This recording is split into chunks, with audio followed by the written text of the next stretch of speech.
कि मुसलमानों एक हो जाओ और हलाल खाने लग जाओ। तुम्हारे सामने तुम्हारे कुरान को जला दिया जा रहा है, तुम घर में सो रहे हो। तुम्हारे सामने कुरान की बेहरमती की जा रही है और तुम घर में रात को 3-3 बजे तक इंस्टाग्राम फेसबुक चला रहे हो, डिस्को में नाच रहे हो, कॉल सेंटर का हराम का पैसा खा रहे हो। तो तुम्हारे दिल में कभी भी जज्बा इस्लाम नहीं जागेगा। अगर तुम हलाल का पैसा खाए होगे तो इस्लाम के लिए तुम लड़ मिटने के लिए तैयार होगे। जैसे हम लोग और हमारे साथ हजारों लोग आज यहाँ पाक सर्कस मैदान पे सामने खड़े हैं, तो हलाल का पैसा खाए हैं, इसीलिए हम लोग एहतजाज कर रहे हैं कि जो मुसलमान बगल बिल्डिंगों में रह रहे हैं वो अपने बगल बिल्डिंग में रहकर अपने फेसबुक और इंस्टाग्राम का मजा ले रहे हैं। लेकिन ये बात जान लो कि अगर आज तुम अपनी आवाज़ को बुलंद नहीं करोगे, इस एहतजाज के खिलाफ नहीं आओगे, तब तुम याद रखना कि तुम्हारे बिल्डिंगों के सामने, तुम्हारे नज़रों के सामने तुम्हारे इस्लाम को बेहरमती की जाएगी, तुम्हारी माँ बहनों को रास्ते में छेड़ा जाएगा, फिर भी तुम अपना इंस्टाग्राम और फेसबुक पर ही रहोगे। उलमाए कराम को ये जो कुरान जलाया गया, इसके एहतजाज में उतरने के लिए सड़कों पर उनके पीछे हज़ारों लाखों मुसलमान उतर सकते हैं। लेकिन अगर उलमाए कराम सत्ता दल का तलवा चाटने लग जाएंगे तो इस तरीके के प्रोटेस्ट में वो कभी भी नहीं आएंगे।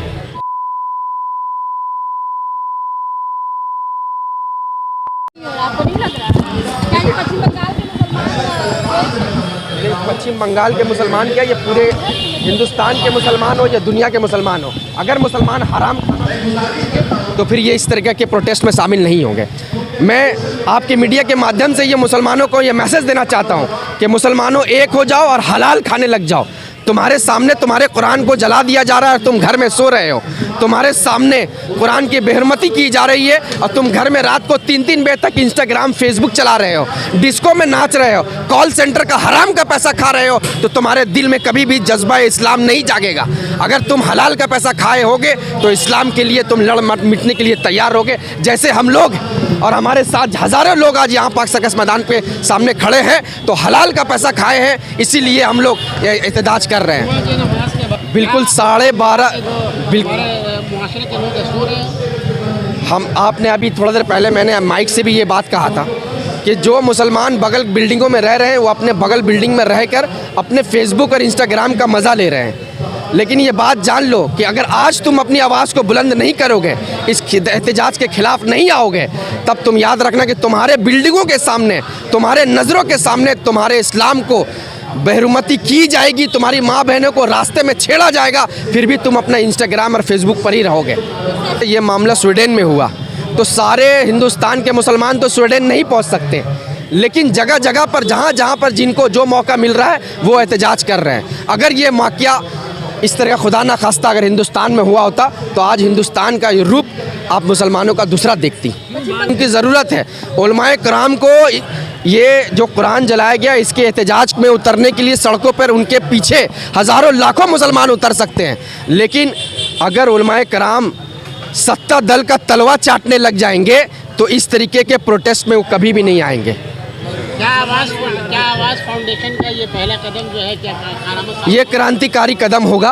पूरे मगरबी बंगाल के मुसलमान आज आवाज़ फाउंडेशन के जो इस एहतजाज में जो शामिल जो लोग हुए हैं और आपके मीडिया के माध्यम से जो खबर पूरे बंगाल में फैलने जा रहा है, तो आप ये याद रखिए कि यह आंदोलन बहुत बड़ा आंदोलन होने जा रहा है। क्या जिस तरह से आज भीड़ कम देखी जा रही है, क्या आवाज़ फाउंडेशन को चाहिए कि पहले से थोड़ा सा और जो है इसको भीड़ देखिए, एक्चुअली ये प्रोटेस्ट जो है ये 12:30-1 बजे से चल रहा है और अभी शाम का 4:30 बज रहा है और हर जगह पे अलग अलग इलाके दौर पे किए जा रहे हैं। पाक सर्कस या राजा बाज़ार हो, खिदरीपुर हो, मटिया ब्रुज में हो, जकरिया स्ट्रीट में हो, सब जगह पे ये प्रोटेस्ट किया जा रहा है। इसलिए एक जगह में कोई जमा नहीं हुआ, इसलिए आपको भीड़ कम लग रही है। लेकिन आपके मीडिया के माध्यम से जैसे जैसे ये मैसेज जा रहा है, अगर हिंदुस्तान की सरकार से मैंने ये अपील भी की है, आपके मीडिया के माध्यम से मैं ये बोलना चाहता हूँ कि हिंदुस्तान की जो मौजूदा सरकार नरेंद्र मोदी की है और फॉरेन मिनिस्टर जो जयशंकर जी हैं, मैं उनसे कहता हूँ कि हमारे मजम्मत को लिखित तौर पर स्वीडन को ये दिया जाए, वरना हिंदुस्तान में प्रोटेस्ट और इसके ज़्यादा से ज़्यादा बढ़ता रहेगा। आप एक पार्टी से भी जुड़े हुए हैं, उसमें बेशतर जो लोग हैं, कार्यकर्ता जो है वो मुसलमान है, अब तक तो किसी में आवाज़ नहीं हुई। देखिए, इसमें कोई पार्टी का मसला है ही नहीं। पार्टी हर मुसलमान हर पार्टी हर किधर का पार्टी करते हैं, लेकिन जब बात दीन इस्लाम की आए, बिल्कुल जब बात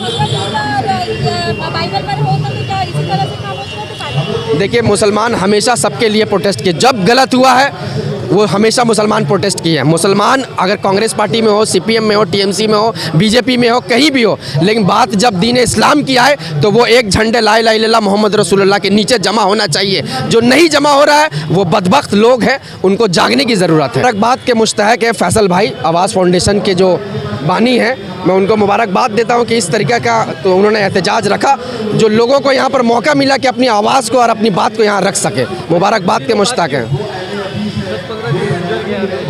देखिए 10-15 दिन गुजर गए, इससे पहले कहीं और आंदोलन में थे लोग। आज आवाज़ फाउंडेशन ने यहाँ पर ये कदम उठाया, कल कोई और उठाएगा, तो इसी तरीके से आंदोलन बड़ा होता जाएगा। और हमारी मांग तो है कि हम हिंदुस्तान की सरकार से ये बोल रहे हैं कि हमारी जो एहतजाज है, जो हम जो यहाँ एहतजाज कर रहे हैं, हमारे प्रोटेस्ट को आप लिखित तौर पर गवर्नमेंट की तरफ से स्वीडन गवर्नमेंट को ये लिखें कि ये जो हरकत किया गया स्वीडन गवर्नमेंट के मौजूदगी में ये बिल्कुल गलत हुआ, इसकी मजम्मत करनी चाहिए।